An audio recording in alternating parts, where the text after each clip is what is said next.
फिर आप अपने मुर्गे को ओवन के नीचे जगह बनाकर रख दें और खुद अंदर आ जाएं।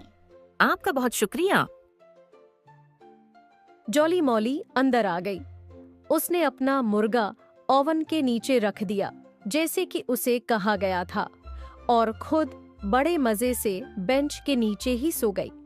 आधी रात को जब सब सो गए तो जॉली मॉली चुपके से उठी। उसने छुपकर अपना मुर्गा निकाला और मजे से उसे कच्चा चबा गई। फिर उसने मुर्गे के तमाम बच्चे हुए पर एक कोने में छुपा दिए।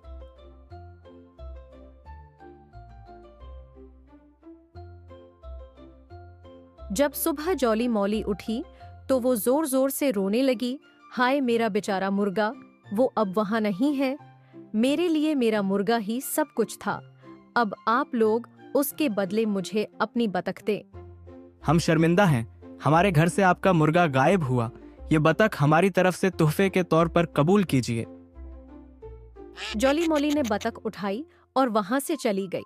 खुशी से वो फूले नहीं समा रही थी। वो भागती रही यहाँ तक कि रात हो गई और वो एक झोंपड़ी के पास पहुंची और दरवाजा खटखटाया। मैं जॉली मॉली फॉक्स हूँ। क्या मैं आज की रात आपकी झोंपड़ी क़याम कर सकती हूँ अपनी बतख के साथ? मुझे डर है कि नहीं। दरअसल हमारे पास कोई फालतू कमरा नहीं है जहां हम आपको रख सकें। मैं आपको बिल्कुल भी तंग नहीं करूंगी, बल्कि बेंच के नीचे सो जाऊंगी। ठीक है, फिर अंदर आ जाएं और अपनी बतख को हमारे स्वान्स के पिंजरे में रख दें। जॉली मॉली अंदर आती है और अपनी बतख को स्वान्स के डब्बे में एक आरामदेह डब्बे में रख जाती है और खुद मजे से बेंच के नीचे लेटकर गहरी नींद सो जाती है। आधी रात को जॉली मॉली की आंख खुली और उसे भूख लगने लगी।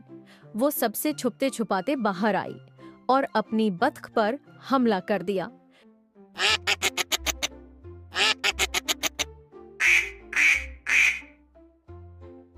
फिर वो बड़े मजे से अपनी बतख को भी खा गई और उसके बच्चे हुए परों को गंद के ढेर में छुपा दिया। फिर वो वहीं बैठकर जोर जोर से रोने लगी। हाय मेरी बेचारी बतख, उसके अलावा मेरा और कौन है? किसने चुरा ली मेरी प्यारी बतख? लोमड़ी ने आदमी से कहा कि मेरी बतख आपके घर से चोरी हुई है, इसलिए अब आप उसके बदले मुझे अपनी स्वान दे। आदमी ने लोमड़ी को निदामत में अपनी स्वान दे दी। लोमड़ी ने स्वान ली और वहां से भाग गई। वो भागती रही यहाँ तक कि रात हो गई। अब वो एक और झोंपड़ी के करीब पहुंची। क्या मैं आज की रात आपकी झोंपड़ी क़याम कर सकती हूँ? नहीं, दरअसल हमारे पास कोई फालतू कमरा नहीं है जहां हम आपको रख सकें। मैं आपको बिल्कुल भी तंग नहीं करूंगी, बल्कि बेंच के नीचे सो जाऊंगी। तो ठीक है, आप अपना हंस खलियान में भीड़ के बच्चों के साथ रखाएं। जॉली मॉली अपना हंस लेकर खलियान में गई और बड़े प्यार से उसे भीड़ के बच्चों के दरमियान रखाई। फिर वो खुद मजे से सो गई। लेकिन आधी रात को जब उसको भूख लगी तो उसने मजे से हंस को खा लिया और उसके पर कोढ़े में छुपा दिए।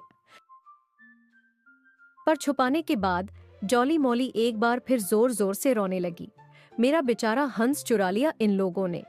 अगली सुबह आदमी ने उसे कहा कि ये भीड़ का बच्चा तोहफे के तौर पर कबूल करे। हम जानते हैं आपका हंस खो गया है, पर वो हमारे पास नहीं है। लोमड़ी ने भीड़ का बच्चा लिया और उधर से रवाना हो गई। रात के होते वो फिर एक झोपड़ी पर पहुंची और दस्तक दी।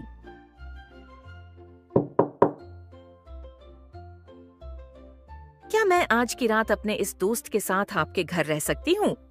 हमारे घर कोई फालतू कमरा नहीं है, हम कैसे इजाजत दे सकते हैं? मैं आपको बिल्कुल भी तंग नहीं करूंगी, बल्कि बेंच के नीचे सो जाऊंगी। ठीक है, तो अपना भीड़ बाहर बाग में छोड़ आएं। जॉली मॉली ने ऐसा ही किया जैसे उसे कहा गया था। फिर वो जाकर सो गई।